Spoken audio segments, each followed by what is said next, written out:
नमस्कार शेतकरी मित्रांनो, स्वागत आहे आपलं आजच्या या नवीन व्हिडिओमध्ये.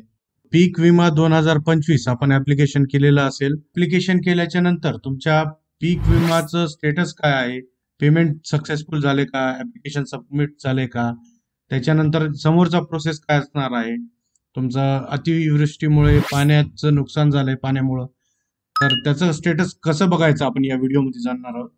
तर हे वेबसाईट बघून घ्या. या वेबसाईटची जी लिंक आहे ते आपण डिस्क्रिप्शन बॉक्समध्ये दिलेली आहे. तिथं क्लिक करून तुम्ही डायरेक्ट या वेबसाईटवर येऊ शकता. चॅनलवर पहिल्यांदा असाल तर चॅनलला सबस्क्राईब करून घ्या. अशाच पद्धतीचे नवीन नवीन व्हिडिओज आपल्या चॅनल्सवर येतात.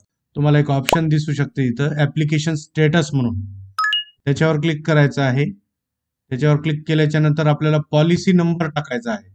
पॉलिसी आय डी जो आपण ऍप्लिकेशन PMFBY ऍप्लिकेशन केलंय CSC सेंटर वरून वगैरे इथून कुठं तुमचं किंवा आपण दुसऱ्याचं पण इथे चेक करू शकता. तर आपला पॉलिसी नंबर जो आहे ती आपल्याला इथे इनपुट करायचा आहे. व्यवस्थित जे रिसिप्टवर बघून तसं आपल्याला इनपुट करायचा आहे. तर मी इनपुट करून घेतो. त्याच्यानंतर इथं खाली कॅप्चा दिसतोय तुम्हाला, कॅप्चा टाकायचा आहे आपल्याला. त्यानंतर चेक स्टेटसवर क्लिक करायचं आहे.